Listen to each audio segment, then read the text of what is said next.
नमस्कार मित्रांनो, मी आपला सरपंच मंगेश साबळे बोलतोय। मागच्या जवळजवळ 7 वर्षापासून जनहितासाठी आंदोलन करतोय आणि त्याचं बक्षीस या ठिकाणी आज मला मिळालेलं आहे। सन्माननीय सिटी चौक पोलीस स्टेशनचे एसीपी यांच्याकडनं ही नोटीस मला मिळालेली आहे।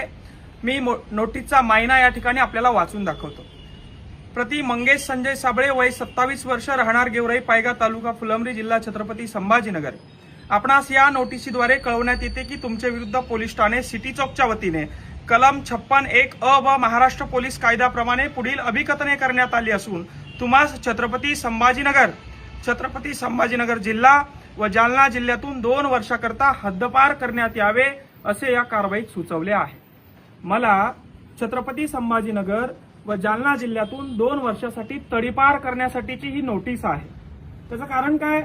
मी कलेक्टरला बोललो म्हणून नाही, मी सीओला बोललो म्हणून नाही, मी संविधानिक पद्धतीने किंवा असंविधानिक पद्धतीने काही वेळा आंदोलन केले म्हणून नाही, तर याच्यामध्ये 2 साक्षीदार पकडून आणण्यात आले आहेत आणि त्यांची साक्ष घेण्यात आलेली आहे। मी आंदोलन करतो, मी समाजासाठी भांडतो म्हणून तडीपार करत नाहीये। तर या छत्रपती संभाजीनगरचे सीपी सन्माननीय पवार व डीसीपी अतुलकर या दोघांनी IAS पदावर असताना संविधानाचा गैरवापर करून मी आंदोलन करतो म्हणून नाही, तर माझ्या विरोधात 2 साक्षीदार उभे केले, त्यांना खोटी साक्ष द्यायला लावली आणि त्यासाठी ते गुंडगिरीचे, व्यसनाचे आणि खंडणीचे गुन्हे या पद्धतीचे त्यांच्याकडनं दाखल करून घेतले आणि ते या 5 पानाच्या नोटिसीमध्ये त्यांचे जाब घेतले आणि मला तडीपारीसाठी त्यांनी पात्र ठरवलं। खरतर या जिल्ह्याचे सीपी सन्माननीय पवार सर व या जिल्ह्याचे डीसीपी सन्माननीय अतुलकर दोघांचे मी आभार मानतो। आपण दोघंही IAS अधिकारी आहात आणि संविधानाचा योग्य पद्धतीने आपण वापर करता आहात। आपल्याला एखादा मुलगा आवाज उचलतोय तर त्या पाठीमागचं कारण शोधण्याऐवजी त्या मुलाचा आवाज कसा दाबायचा, सामान्यासाठी लढणाऱ्याचा आवाज जर का तुम्ही दाबणार असाल तर उद्या सामान्यावरही अशी कारवाई तुम्ही करणार नाही याची काय गॅरंटी आहे? खऱ्या अर्थानं शहरामध्ये मर्डर होत असताना, अवैध धंदे सुरू असताना शहरामध्ये अन्यायाविरुद्ध आवाज उचलणाऱ्या लेकरांवर, अन्यायाविरुद्ध आवाज उचलणाऱ्या तरुणावर अशा पद्धतीने तडीपारीची कारवाई करण्यात येते आणि याला राजकीय वास देखील मला येतोय।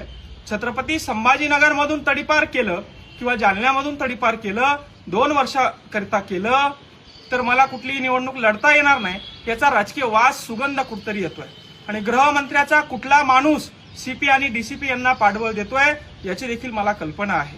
हे शासन तुमचं आज आहे, उद्या तुमचं राहणार नाही। आज तुम्ही संविधानाचा वाटेल तसा उपयोग करतात, उद्या तुम्हाला तो करता येणार नाही। आमच्यासारखे जेनजी जर का पेटून उठले तर तुम्हाला खुर्च्या सोडून पळावं लागेल, एवढंच या ठिकाणी सांगतो। खऱ्या अर्थानं तुम्ही मी करत असलेल्या कामावर तडीपारवायची कारवाई केली तर मला कुठलीही अडचण नाही।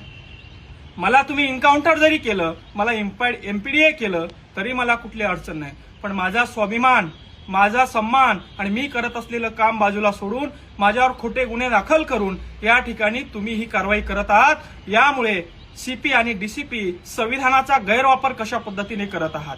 हे IAS लेवलचे अधिकारी हुशार असतात, यांनी काहीतरी चांगलं काम करायला पाहिजे। यांच्या कर्तृत्वावर देश आज टिकून आहे असं कुठेतरी वाटत होतं, मात्र हे IAS लेवलचे सीपी आणि डीसीपी अतुलकर आणि पवार हे दोघंही राजकीय नेत्यांची कठपुतली झालेली आहे असंच कुठेतरी दिसून येतं।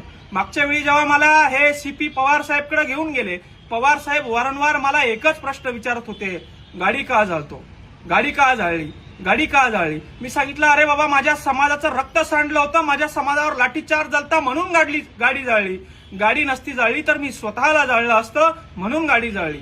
या गाडी जाळण्यावर त्यांना एवढा काय त्रास झाला हे मला समजायला पर्याय नाही। मग असं असताना गाडी जाळली म्हणून, असं असताना समाजासाठी काम केलं म्हणून, असं असताना कलेक्टरला, सीओला, विविध अधिकाऱ्यांना जाब विचारला म्हणून कारवाई करायला हवी, तर कारवाई कशा आधारे केली हे मी आपल्याला दोन्ही साक्षीदाराचे कथन वाचून दाखवतो। सुमारे 1 महिन्यापूर्वीची गोष्ट आहे। साक्षीदारास नेमकी तारीख आठवत नाही। संध्याकाळी 7:30 वाजेच्या सुमारास साक्षीदार शेतात राहत असल्याने किराणा सामान घेण्यासाठी आमच्या गेवराई पायगा गावात आलो होतो, तेव्हा आमच्या गावातील ग्रामपंचायतच्या बाजूला असलेल्या मोकळ्या मैदानात मंगेश साबळे आणि त्यांचे काही साथीदारी नशा करत बसले होते। त्यांनी मला पाहून इकडे ये म्हणून आवाज दिला। मी त्यांच्याकडे गेलो असता त्यांनी मला कॉलर पकडून त्यांच्यात बसवले आणि पैसे मागायला सुरुवात केली। पैसे दिले नाही तेव्हा माझ्या कानाखाली मारली आणि माझ्या खिशातून 3,500 रुपये काढून घेतले। चल तुझ्याकडचे सर्व पैसे काढ, आम्हाला पिक्चरला जायचंय म्हणून माझ्याकडचे पैसे नाहीत असं जेव्हा मी सांगितलं तेव्हा माझ्या कानाखाली मारली। आणि हे खोटे गुन्हे. किती पैसे काढले? 3,500. दादा हो, मी माझ्या गावामध्ये 7:30 वाजेच्या दरम्यान दारू पीत बसलो होतो माझ्या सोबत्याबरोबर आणि एका जणाला मी बोलवलं, 3,500 त्याच्या खिशातले काढले आणि त्याच्या कानपटीत मारली. हा गुन्हा माझ्यावर दाखल केला. अरे मी सरपंच आहे, मी 150 विहिरी मंजूर केला. एका विहिरीच्या 5,000 10,000 जरी घेतले तर 3, 4, 5 लाख रुपये कशी मी जमा करू शकतो? 3,500 रुपयासाठी मी एखाद्याच्या कानपटीत मारेल? आणि याने कुठेही तक्रार केली नाही. आज मोबाईल आहे लोकांकडे, याने कुठेही व्हिडिओ काढला नाही. असे खोटे जाब घेऊन, आणि हा जाब कशाच्या आधारावर दिलाय? हकीकत सांगून साक्षीदाराने यानंतर कुठेही साक्ष अथवा जबाब देणार नाही या अटीवर सदरचा जबाब दिलाय. वाक्याचा अर्थ लक्षात येतोय? हकीकत सांगून साक्षीदाराने यानंतर कुठेही साक्ष अथवा जबाब देणार नाही या अटीवर, म्हणजे मी समोर येणार नाही, माझी साक्ष अशीच ठेवा. दुसरा साक्षीदार काय म्हणते पहा. 4 वाजेच्या सुमारास साक्षीदार यांच्या मोटरसायकलवर फुलंब्री येथून गेवराई पायगा गिरजा नदीच्या पुलावरून जात असताना मंगेश सावळे यांच्या काळ्या रंगाच्या स्कॉर्पिओमध्ये मला क्रॉस झाले. त्यांनी मला पाहून त्यांची स्कॉर्पिओ माझ्या पाठीमागं लावली, ती माझ्या गाडीला आडवी लावली आणि मला गाडीच्या खाली ओढून माझ्या कानाखाली मारून गिरजा नदीच्या पुलाखाली घेऊन गेले आणि माझ्या खिशातले 4,500 रुपये काढून घेतले. अरे काय धंदे झाले? सीपी आणि डीसीपी लेवलचे अधिकारी तुम्हाला असे खोटे चाळे करायला सुचतात कसे रे? असा कसा तुम्ही देश चालवणार आहे रे?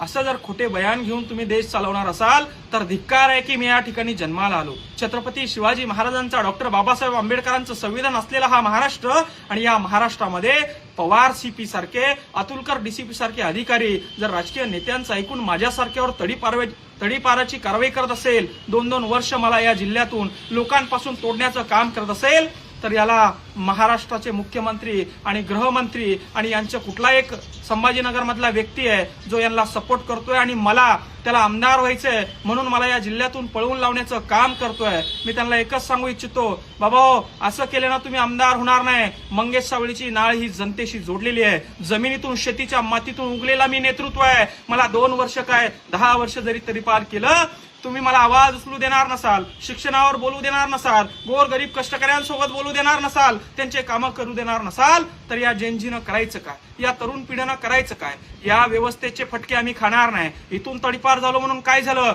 महाराष्ट्रातून, मराठवाड्यातून भीक मागो आंदोलन आम्ही सुरू करतो, झोळी घेतो आणि भीक मागून आमचं पोट या ठिकाणी आम्ही भरतो. भीक मागून एक मंगेश सावळे जर का तुम्ही छत्रपती संभाजीनगर मधून काढत असाल तर असे हजारो मंगेश सावळे महाराष्ट्रात तयार करतो आणि महाराष्ट्र दौरा आम्ही सुरू करतो, हेच या ठिकाणी मी सांगतो. आणि सीपी आणि डीसीपी आणि गृहमंत्र्याचा तो इथला असलेला ओएसडी, त्यांना चेतावणी आहे, तुम्ही जर का मंगेश सावळेला तडीपार करणार असाल, मंगेश सावळे शांत बसणार नाही.